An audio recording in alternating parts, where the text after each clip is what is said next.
کرنا ہے۔ پہلا سوال ہے کہ اب یہ چوروں اور ڈاکوں کی کوئی ہمیں تفریق تک کو پتہ چلے کہ اس ملک میں چور اور ڈاکو اور شریف آدمی، اچھے اور برے کی تمیز کا آج تک ہمیں نہیں پتہ چل سکا۔ جب یہ پچھلے دنوں 2017 سے یہ شروع کام ہو گیا تھا، 16 سے بلکہ نواز شریف صاحب کے خلاف، تو میں نے قومی اسمبلی میں یہ بات کی تھی، میں نے کہا بات ہے کہ یہ وہی نواز شریف ہے جس کو آپ نے پہلے جنرل پرویز مشرف کا طیارہ گرا رہا تھا اور ایک بہت بڑا قومی مجرم، بہت بڑا لٹیرا، بہت بڑا ایک دہشت گرد آپ نے بنا کے قوم کے سامنے پیش کیا، اور اس نواز شریف کو آپ نے جیل میں ڈالا، سزائیں دیں، آخر اس کے ساتھ مکمکا کیا، اس کو NRO دیا اور 10 سال کے لیے وہ چلا گیا۔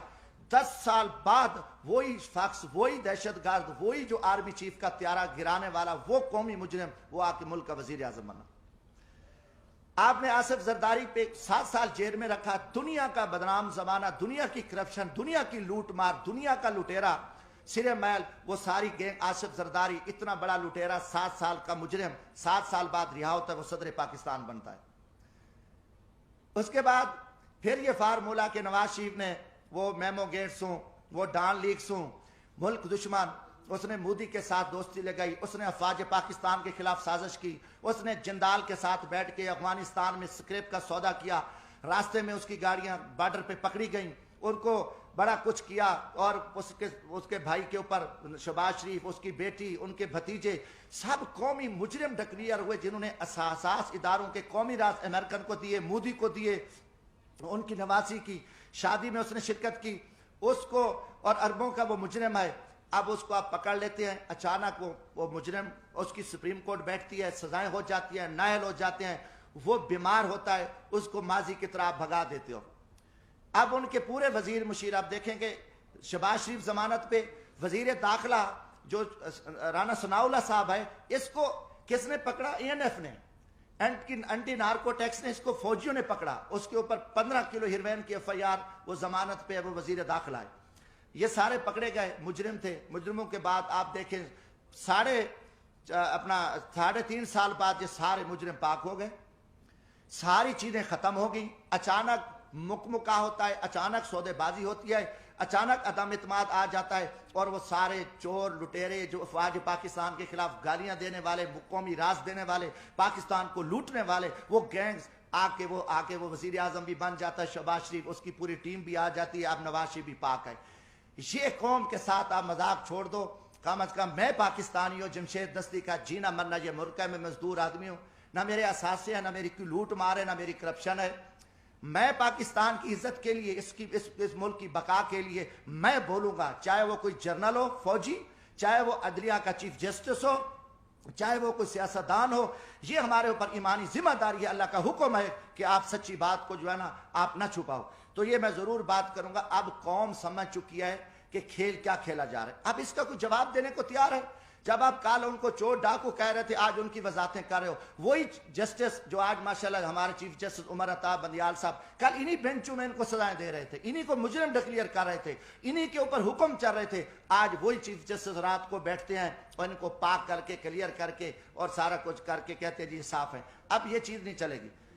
پہلی بات ہے کہ دیکھیں، ہم غریب طبقے کے لوگ ہیں، ہم لاشیں اٹھا رہے ہیں، ہم لوگوں کی خدمت کر رہے ہیں۔ میں وہاں بھیک مانگ کے غریب مزدوروں کے بچوں کے لیے، جہاں عورتوں کو ذبح کیا جاتا تھا، جہاں جگیرداروں کے ڈیرے پہ غریبوں پہ کتے چھوڑے جاتے تھے، وہاں ایک میں شخص نے جدوجہد کر کے، ہم محنت کر رہے ہیں، لاشیں اٹھا رہے ہیں، دریاؤں میں کھڑے ہیں، ہم سراؤں میں بیٹھے ہیں، ہم محنت کر رہے ہیں۔ اب ہم سے لوگ پوچھتے ہیں کہ بھائی آپ کی کسی GHQ سے دوستی ہے؟ آپ پاگل ہو؟ آپ GHQ سے دوستی ہے تو آپ آ سکتے ہو، ورنہ یہاں آپ کی جو عوامی خدمات ہے وہ نہیں ہو سکتی۔ یہ لوگ اب عام آدمی بھی ہمیں چراوا بھی کہتا ہے، میں کہ بھی ہم تو یار عام غریب لوگ ہیں، ہم تو غریبوں کے جوتے اٹھا سکتے ہیں، ہم کسی جنرل کے جوتے نہیں اٹھا سکتے، وہ بڑے جوتے ہیں، وہ بڑے لوگ جوتے اٹھا سکتے ہیں، جمشید دستی کیا کر سکتا ہے؟ آج آپ نے سیاست کو تباہ کر کے رکھ دیا۔ آج وہ پیپلز پارٹی، وہ بھٹو کا نظریہ تھا، آج آصف زرداری اسٹیبلشمنٹ کے آگے لیٹا ہوا ہے۔ آپ نے ایک دروازہ کھولا ہے، اور سیاستدانوں کو آپ کتے کی طرح خیرات ڈالتے ہو اور وہ ارد گرد یہاں پھر رہے ہیں، عوام مر رہی ہے، لوگ ذلیل ہیں۔ اسلام آباد میں ایک تماشا لگا ہوا ہے، آپ نے نہ رمضان شریف کا کوئی تقدس کا خیال کیا، نہ آپ کو آپ کی عزت ہے۔ آپ ایک اقتدار کے حوث کے پجاری ہیں، آپ ایک فرعونیت میں بیٹھ کے آپ پورے نظام کو تہس نہس کر دو، اٹھا دو، مار دو، جو کچھ کر دو، کوئی آپ کے سامنے بات نہیں کہا۔ ہم بولیں گے، ہم ضرور بولیں گے، ہم نہ کسی جنرل کے سے ڈرتے ہیں، نہ میں کسی سپریم کورٹ سے ڈرتا ہوں، میں اللہ کی ذات سے ڈرتا ہوں۔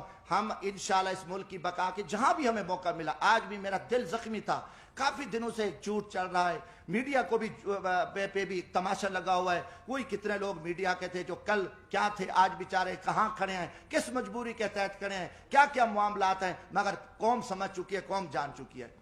گزارش ہے میرے بھائیوں، حالات بڑے تنگ ہیں ملک کے، پاکستان ایک خوفناک خانہ جنگی کی حالت میں آ چکا ہے۔ ان کے آگے سب کچھ پڑا ہے، ان کے آگے اختیارات بھی ہیں، ان کی ٹیبل پہ کھانے ہزاروں چیزیں ہیں، سب کچھ پڑا ہے، مگر ان کو زمینی حقائق کا پتہ نہیں ہے۔ لوگوں کے آنکھوں میں خون نکل رہا ہے، ہر طرف ملک مہنگائی، بے روزگاری، لوٹ مار، نا انصافی، ہر پھنس چکا ہے۔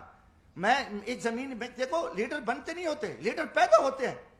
آپ جب جی ایچ کیو سے لیڈر بنا کے قوم پہ مسلط کرو گے تو یہ تباہی کریں گے، انہیں عوام میں کیا جا کے کرنا ہے؟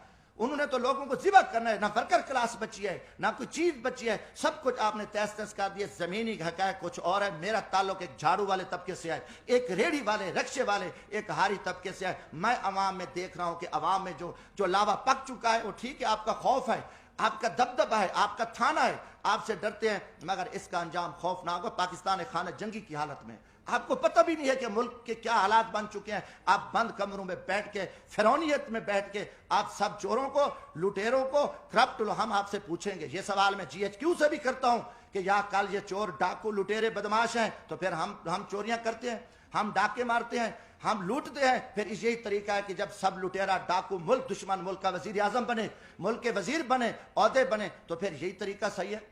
اب عوام کو، عوامی لوگوں کو، عوامی نمائندوں کو آپ ذبح کر کے آپ نے گیٹ نمبر 4 کھول کے پوری قوم کو ذلت اور رسوائی کے سامنے کھڑا ہے۔ ہم اس نظام کو نہیں مانتے، آپ جتنے چھپے رہو، آپ اس ٹائم بے نقاب ہو، قوم آپ سے سوال کرتی ہے۔ جمشید دستی پوری قوم کا نمائندہ ہے۔ میں عام آدمی میں آپ سے پوچھتا ہوں کہ یہ تماشے کیا لگے ہوئے ہیں، یہ کتنا عرصہ آپ نے یہ تماشے لگا کے آپ پاکستان کو بند گلی میں دھکیل دیا ہے۔ دوسری چیز ہے، میں کسی کا وکیل نہیں ہوں، جس طریقے سے آپ نے اس وقت عمران خان کی حکومت کو ختم کیا، اس سے مجھے گلہ ہے، مجھے تکلیف ہے۔ میں خود میں